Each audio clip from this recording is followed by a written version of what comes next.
My name is Luke Bobolak from Federation Council. I'm the Grants Officer here at Council. Just wanted to give you some further information from the Grants workshop that we ran on the 3rd of June. This is information that relates in two sections, one to the most effective ways, some of our feedback for the most effective ways to construct a grant application, and the second is speaking directly to the Stronger Country Communities Fund, which is currently open through the New South Wales State Government, and giving some tips around the best ways to try and access funding through that opportunity. So our purpose is to develop skills, knowledge and capacity to construct an effective grant application. And hopefully by the end of this presentation, some of the things that you'll know and be able to do include understanding what an effective grant application looks like, knowing and understanding what writing styles and strategies are most appropriate, and understanding the strategic process associated with effective grant applications. So not just the application itself, the hard copy application itself, but some of the other things that go along with forming a grant application. So we've divided into a couple of sections here, and we'll speak through these quickly. Obviously, we'll try and get through this pretty efficiently, and really happy for people to come back to us with any follow-up questions that they might have. So firstly, we'll talk about assessing your level of need. That is, in your organisation, your football club, your community group, whatever it happens to be, do you know what you'll need in order to support your members or your organisation most effectively? That is, do you have some type of, have you done some type of audit? Do you have some type of plan in terms of determining exactly what your organisation needs? Then is it that you know what you currently have to support your organisation? And then it's a matter of finding the gap and trying to align your gap with the opportunities that might come through funding.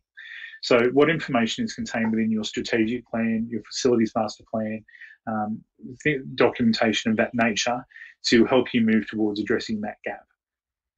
Some of the things that you might do would be to invite in what we'd call an objective observer, someone that sits at arm's length for your organisation, to get some feedback, some external feedback on what that gap might be. What are the things that you currently have, they think that you have, and what are the things that you think they think you might need going into the future? Something else you might do would be to survey your community. Have you got information back from key stakeholders within your club, community group, whatever it happens to be, in terms of moving forward, what information they could offer you in terms of what they think you might need? And the other thing might be to liaise with governing bodies. So if you're a football club, for example, who's the governing body for your league or community? That might be able to give you some feedback moving forward in terms of the types of facilities that you might need, and which again would help you diagnose that gap. One of the things we talk about a lot in grant and preparation of grant applications and grant submissions is being data informed. So there's often misconception when we talk about data that data is just the numbers around a grant application, and that's not what we're talking about when we talk about being data informed. Data is all of the information that we can use to paint a picture, to paint a narrative, to paint a story that helps us to submit our application effectively. So some of the questions we'd ask include, does the data support the narrative you're constructing? That is, the story that you're trying to tell in your grant application, do you have evidence to support that? Remembering data isn't just numbers, it's the collection of information that you use. What various data sources did you access to gather the information you're presenting? So have you got a great representation from across your organisation? Data being feedback from community members, being financial information, being forecasts into the future from governing bodies, etc. All of those things constitute data. Have you accessed your local government office for data? Because often they'll be able to provide you with slightly different layers or levels of data that would help you in terms of your grant application. And is your application data informed or is it data driven? So for us, we want to be informed by information. The difference between informed and driven by the data is that the data tells the whole story. What we believe is that when we're data informed, it helps us to paint a part of the picture. And that would be our preference, that we're using lots of different sources of information to paint the picture that supports our grant application. Section 2, we talked about preparing your application. So things like the writing strategies that we use, making sure that we're really clear around who our audience is. Do we know who's reading our application? Do we know what the message is? The difference between crafting a good news story and a bad news story. So lots of people in grant applications tend to paint the worst case scenario, and often that's not the best way to go about your application. So grant funds will often want to hear what the good news story is as a result of what you can do with their money. So be really mindful that if you paint a really bleak picture but don't talk about the benefits or the results of the funding, that's often not the best way to go. Making sure that you've got other people that have read your submission and provided feedback. Often those people, the feedback we find is best when people are outside of the immediate process. So giving it to someone that doesn't necessarily or hasn't necessarily played a part in putting an application together is always really beneficial. And have you demonstrated community support in your application? Have you demonstrated this is a broad-ranging approach that other people, other stakeholders in the community will benefit from your application? A couple of strategies to think about. We talk again about that idea of crafting the narrative, making sure you're telling a good news story. You're really in control of that based on the information that you provide, the data that you provide to inform your message, and how you go about telling that story. So be really mindful that you control that narrative. Objectivity builds credibility, making sure that we maintain a level of objectivity around our project. If it becomes too much around just your club, just your project, just what the benefit you can get, then you probably won't demonstrate to a funding agency that the project has broader benefits for the community or broader benefits for your area. So try and stay objective in talking about your organisation as a piece, as a cornerstone of the community, as opposed to something that you drive or you run kind of personally or individually. Two other things that we might talk about there are modality. So modality is about a sense of urgency. Often you'll be asked in your grant application to think about what the result of not getting funding is, and how you answer that question will depend, of course, on the fund and your situation and your project. But creating a sense of urgency in your project is sometimes something really important to do. And the other really practical strategy there is something we call COPS. Just in terms of checking, have you asked people to check for things like capitalisation, punctuation, spelling, etc.? The reason being, obviously, because we want it to be right, but also that those things tend to jar in the fluency of the reading. So we want people that are assessing our grant application to kind of enjoy the experience and to go through it without being jarred, without stopping. And often when they see errors, it'll just interrupt the experience, and they'll tend to sometimes to focus more on the errors that we've made than the actual application itself. So we just want to tick those things off and make sure they're right as we go. The other thing I would say is just thinking about what other applications or successful applications have looked like previously to this fund. So if you can get examples of previous applications that have been successful, really good way to think about how you might form your application. The only other point I'd make there is that it's important to be mindful that sometimes when you have different sections to your application, the different assessors will actually read the different sections. So it's not always the same person reading your entire application. So this is done differently by different funds, obviously. Not everyone will assess in the same way, but often it's a fairly standard approach, and that assessors will be asked to give scores for particular sections against your criteria. So it's important to make sure you're as compelling, that you've crafted your narrative, that you've supported it with data, that you've been objective, and that the created a sense of urgency throughout your entire grant application, even if it's quite long, to try and maintain all of those things, because as I say, sometimes you'll have different people reading different sections of your application. There's something that we focus on at Council in terms of our construction of grants, and we talk about the Gladys Principle, and that is us, a metaphor, I guess, for us focusing on really understanding our audience. So one of the things that we talk about at Council is making sure that any organisation or any funding body that we apply to is really aware of our application prior to it being lodged. So we should never lodge an application and when it's lodged, that's the first time that our funding body sees it or is aware of it. So where it's appropriate to do so, and it would depend on the size of the grant that you're applying for, the size of the funding body, a whole range of things. But where it's appropriate, we like for certainly for them to have received a phone call from us to let us know that we're applying, at least one phone call. Where it's appropriate, we'd like them to try and see some drafts or sections of the work. Some funds won't allow you to do that, and that's absolutely fine. But if they can, it's good to show them as much as you can. And purely this is based on the idea that we want people to be, or we want a grant fund to be familiar with our project.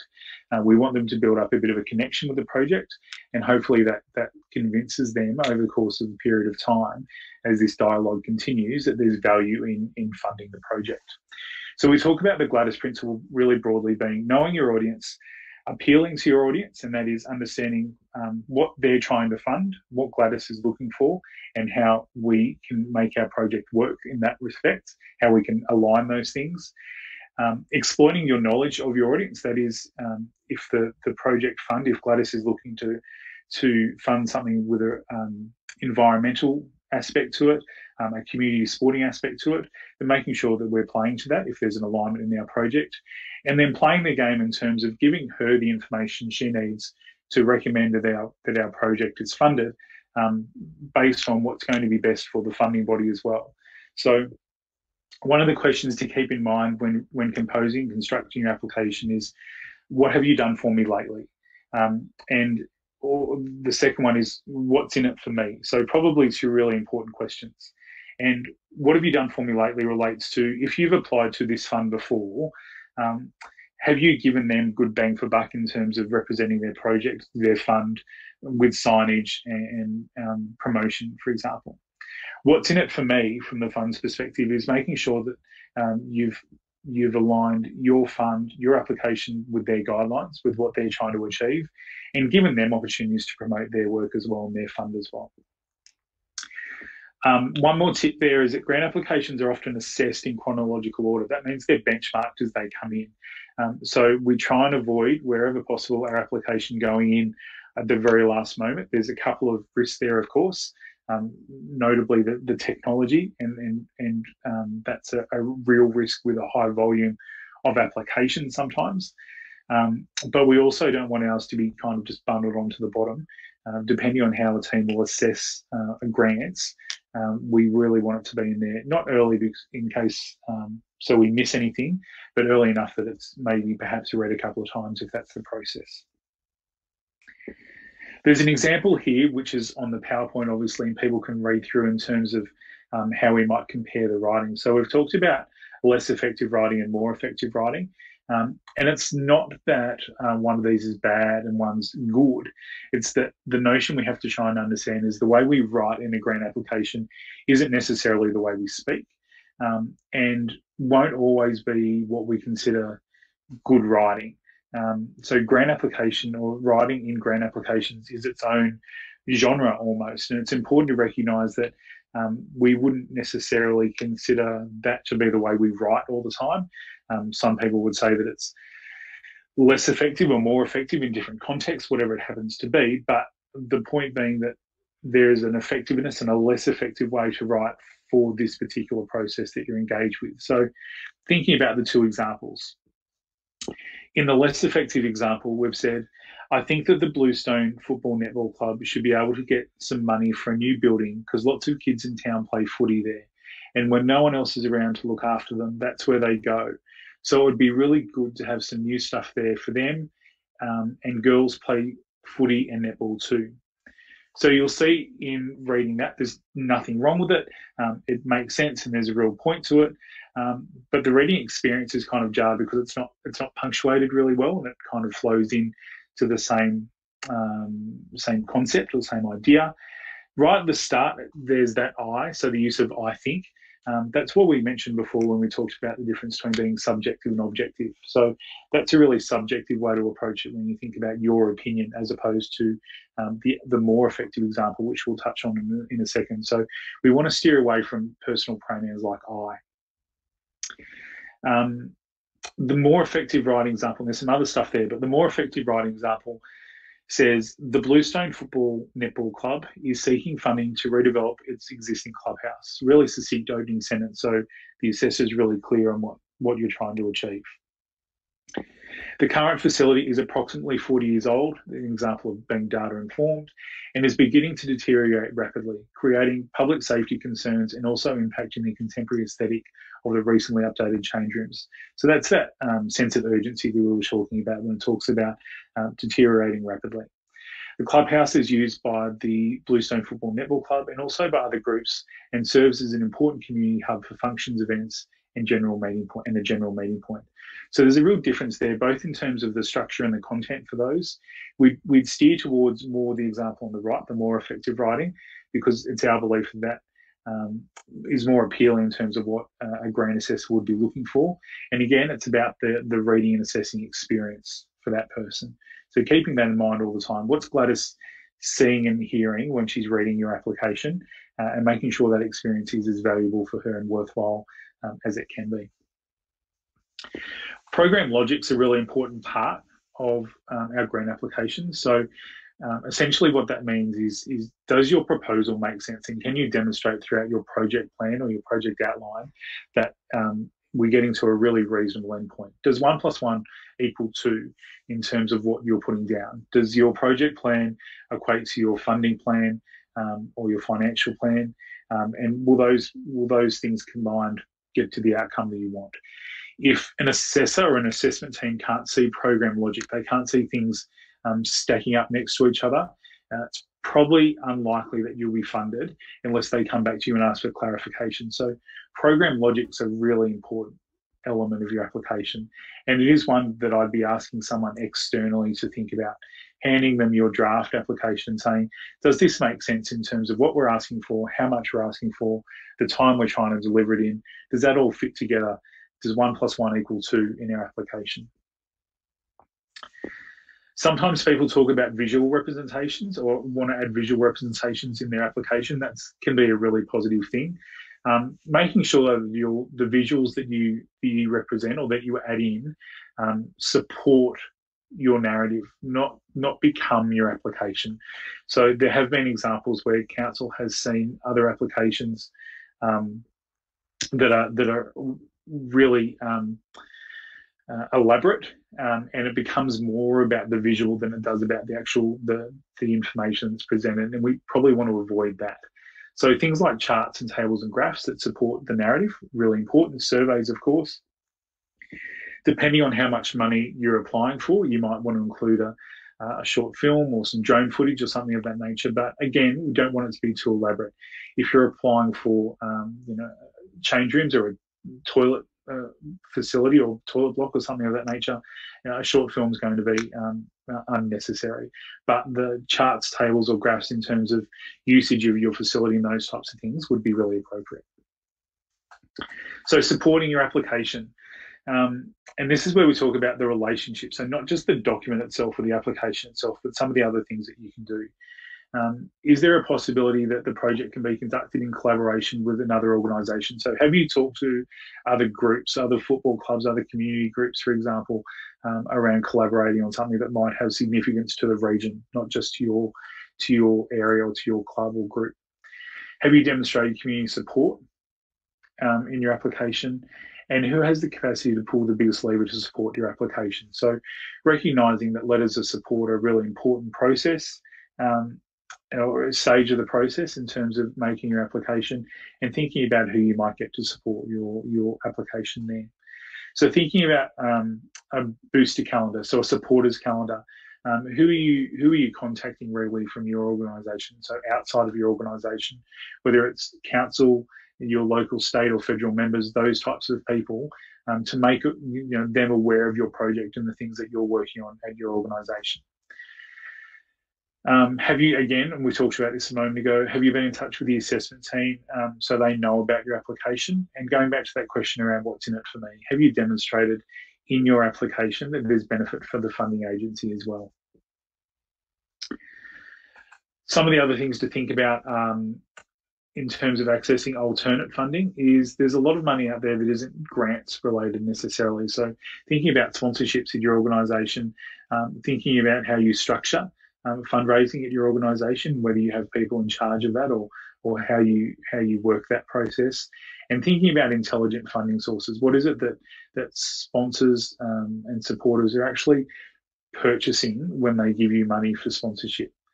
Keeping in mind a really important note there based on data is that Australians are cause-related givers. So what the research shows us is that Australians in giving are more likely to give to a cause, to a bigger issue, than they are to give to individuals or organisations. So how do you structure that in terms of accessing funding and financial support to fit in with the way that Australians are likely to give and to donate? Some language there that might help you in your grant application, things that are typically important in crafting a message, from effective, robust, opportunity, community, outcome, all of those terms we would typically expect to see in the crafting of the message in some way. Of course, there'll be a heap more language, but there's some of the words that we would use quite regularly. Just a couple of interesting things here. In Australia in 2019, just in government funding only, there was something like $30 billion available. And keep in mind that your organisation will be competing against a range of charities as well. So in 2019, 66,000 registered charities in Australia, with about 1,300 registered each year. A similar number, or less than, coming off the register, but again, a significant number. So the point being that you're competing in a broader pool for a finite amount of money each year. Even though it seems like a lot, that's a lot of organisations with a lot of need that you're competing against. So working through this process, whether it's fundraising, grant applications, getting this stuff right is really important. The other piece of data there is the grant money to growth ratio. So for every dollar that you get in grant funding, typically funding agencies will want to see 3 times the amount of growth, or 3 ways that you can spend, 3 benefits from that dollar that they're getting back for their investment. So for example, you get $100,000 for some roofing for a play area. The 3 kind of benefits that the fund would get for that would be sun protection for young people in terms of playing on the play equipment. It would be opportunities for families to come together and enjoy mental health and social outcomes. And it would also be perhaps for the area or the space to be utilised economically as well by being accessible as an undercover function area, something of that nature. So for every dollar that's put into something, those tangible benefits need to be apparent to funding agencies. Federation Council offers the Grant Finder, the Grant Guru website. So this is something that Council supports in the community each year. And it's online platform whereby all of the grants that are available to businesses and community groups in the LGA, whether they be local, state, federal grants, everything that's available to people in our area is available on this website. Council engages an organisation to keep this information up to date. And at the moment, as of the start of June, there was about 1,100 grants worth close to $90 billion, or in the vicinity of $90 billion on that website. So really accessible, really easy to use. federation.grantguru.com.au, and it's a really simple function where you can filter out the stuff that's of value to you, and you can get reminders that come to you when particular grants and opportunities become available. So really worthwhile exploring. Just a little bit about the Stronger Country Communities Fund, which is open at the moment and through the state government, so nothing to do with council. Council, in fact, will make its own applications to the Stronger Country Communities Fund, but a really remarkable fund, ongoing fund now through the New South Wales State Government to support a whole range of projects. Community groups can make direct application. You don't have to go through council. And again, it's nothing to do with council in that respect. And a lot of information obviously available on the New South Wales State Government website at that address. Some key facts there: the applications close 12 p.m. on the 25th of June, so not a great deal of time. And then there's the rollout period in terms of assessing, coming to notifications and those types of things. There's some really key things to keep in mind for this particular fund, that the eligible project should support female participation in sport, community amenity, inclusion, and accessibility in some way. So they should be the forefront of your thinking in terms of creating your application. You will need to think about getting letters of support and landowners' consent from your local council or whomever the appropriate group might be. So some work to do in preparing your application as well. Now, these are some of the tips that we'd consider in terms of a Stronger Country Communities application. Prior to doing anything, make sure that you've read the guidelines and that you have an alignment in terms of what you think your project might be and the eligibility requirements, all available through the guidelines, all available on the website. The program also has, the website also has a webinar for you, so really worthwhile in terms of having a look at that and making sure that any questions you might have aren't addressed there before reaching out to anyone else. You should include a 20% for contingency and project management in your application, but no more than that, certainly. You'll probably be asked if you have multiple projects to rank your project. So just thinking about the viability of making multiple applications as opposed to working on one in a really detailed manner. Really, really crucial, be precise and concise. That is, there are a heap of applications that will be made to this particular fund. Think about your audience, think about Gladys in terms of writing with a really particular purpose and crafting the narrative and making sure that you're staying on task in terms of telling her the information she needs to make a great and informed decision. Ensure that you've explored options for project collaboration and also you've demonstrated community engagement or consultation and that there's community support for your project where appropriate. If your project is funded, you'll be expected to deliver against the terms of your funding deed, that is on time and certainly on budget.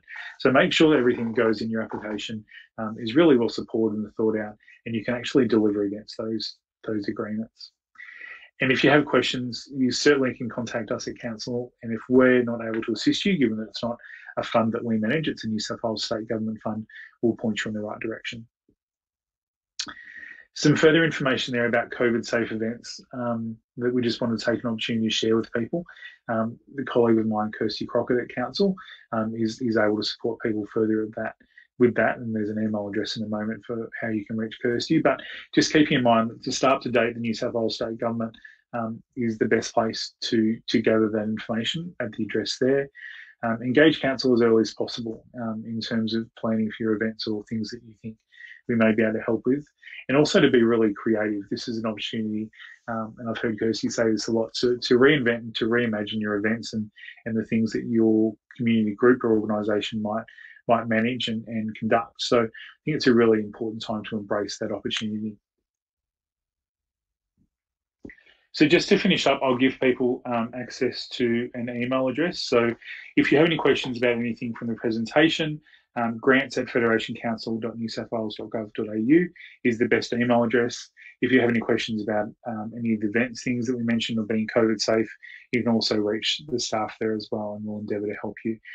Best of luck with your grant applications and for those organisations applying to the Stronger Country Communities Fund. And again, if there's anything that Council can do to assist you, please don't hesitate to reach out. Good luck and thank you very much.